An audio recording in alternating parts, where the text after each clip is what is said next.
each of 3 semifinals in the 200 meters. There are the championship and collegiate records. Same qualifying as in all lane races. The first 2 across the line automatically qualifying, then the 3 fastest time over the 3 semifinals. This is Dorian Campbell, the junior from LSU. He will start in lane 4. Dorian Campbell was 3rd at SEC champs in the 100 and the 200. And if you've noticed, a lot of these results, a lot of these guys have not necessarily been winning their conference championships, but they've been peaking at the right time, and that's why he's here competing in the 200 at NCAAs. Keep an eye on lane 7 as well. This is a freshman, Udode Onwuzurike from Stanford.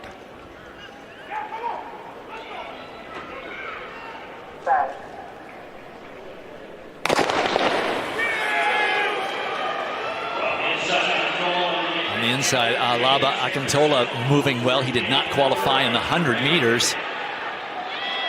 But it looks like Onwuzurike of Stanford being challenged by Eric Harrison of Ohio State, but Onwuzurike is going to hold him off. No, it is Eric Harrison of Ohio State, the senior from Trinidad and Tobago, winning the heat, but Onwuzurike, the freshman from Stanford and Nigeria, getting the 2nd automatic qualifier into a .3 headwind, barely noticeable.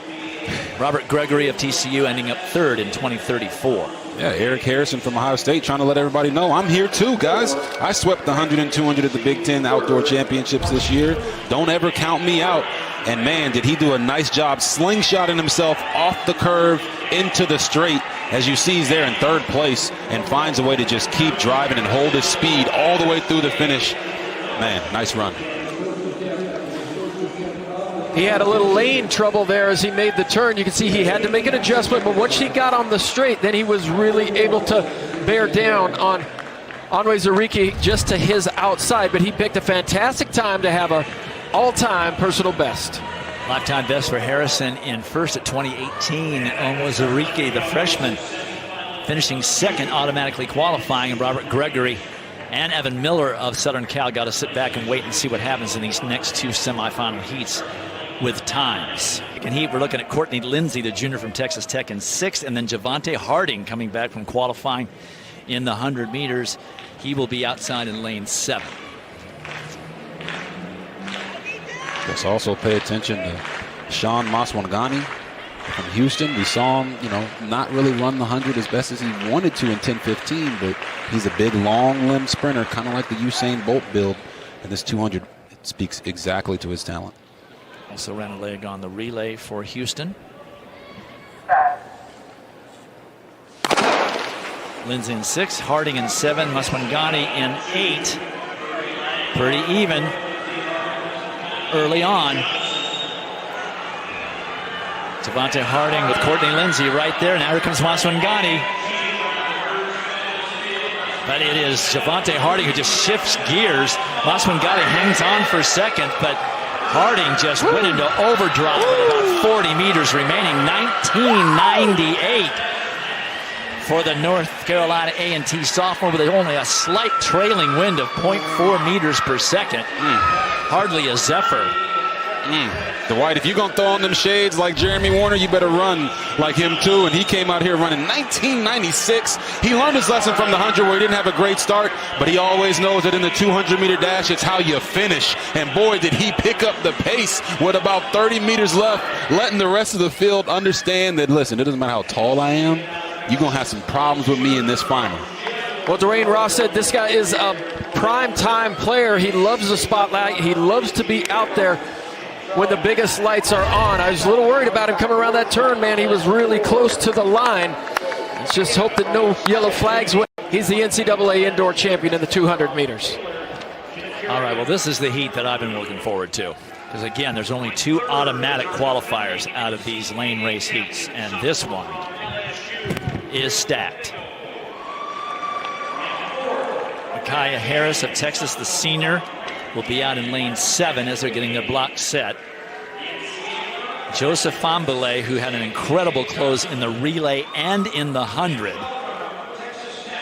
is in lane 6. And Matthew Bowling, who snuck in as the last qualifier in the 100 will be out in lane 8. Somebody really good is going to have to hope that they get through on a time qualifier as we look at Micaiah Harris, the senior for the Longhorns. Yeah, Micaiah Harris did the double at the Big 12's 100 and the 200. All these guys are extremely accomplished. Talk about Joseph Famboulé. They call him Mr. Closing Speed, and this is this is definitely his best event, allowing him to spread his wings and fly and come down that last 100 meters of the 200 and really, chop guys up from 10, 15, 20 meters back. And then, of course, there's Matthew Bowling, right? Highly publicized sprinter. This guy, he's got to learn to relax, but when he gets going, this 200-meter dash is where he can be really, really dangerous.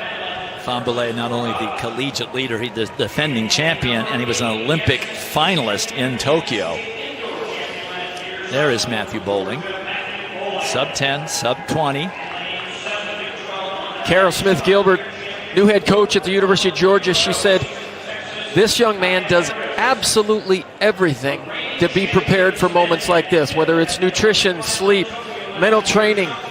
Just he takes care of all the little details so that he can be at his absolute best. And they've really been working on his relaxation. They've been working on coming off that turn, letting your jaw and your neckline just loosen up a little bit. We saw that change at the SEC Championships. Being out there in lane 8, not ideal, but there is somebody in lane 9, so he's not the last one in line out there. It's definitely not ideal. And talking to his coach, you got to be honest. This Matthew Bowling is like the Eminem of track and field. He's a trailblazer. He's out there having the ability to go out and show all the kids out there that just because whatever color your skin is, it doesn't mean that you can't be a sprinter. And he has been one of the best in the world over the last 3 or 4 years. Well, he was a high school phenom, ran a windy sub-10 second time when he was in high school, highly recruited, stayed at Georgia even after Petros Kyprianou left, and has found in Coach Carroll someone who can really understand what he needs to do to improve. There's Micaiah Harris, lane 7. He'll have Bowling to chase, a little bit of an advantage there. And then Famboulé, the Olympic finalist, defending champion and co-collegiate leader, gets to watch both of them from lane 6. And he may hurt the ground in lane 6 coming up that straightaway.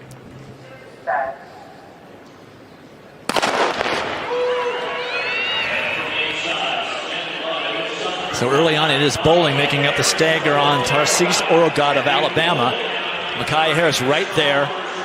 David Dunlap of Northern Arizona. Now here comes Joseph Famboulé, the defending champion. It's Famboulé, and it's going to be Bowling getting the second and automatic qualifying position. Micaiah Harris finishing 3rd. Famboulé 2010 with the wind into just a slight 0.1 headwind. He certainly didn't feel it. Bowling 2nd at 2024, Micaiah Harris 2028. Yeah, you see Joseph Famboulé coming to the last 100, 4th, 5th place, but he's just out there running like a gazelle, super calm, relaxed. He knows that he is going to slow down essentially a lot slower than everyone else in the race. He's big, strong, physical runner. Just a great run by him, very relaxed. You see them breathing, just not tensed face like Matthew Bowling is there at the end. But listen, at this point in time, you just got to run if you're Matthew Bowling and try to do the best you can to run under 20 seconds because that's what's going to take to win this race in the final.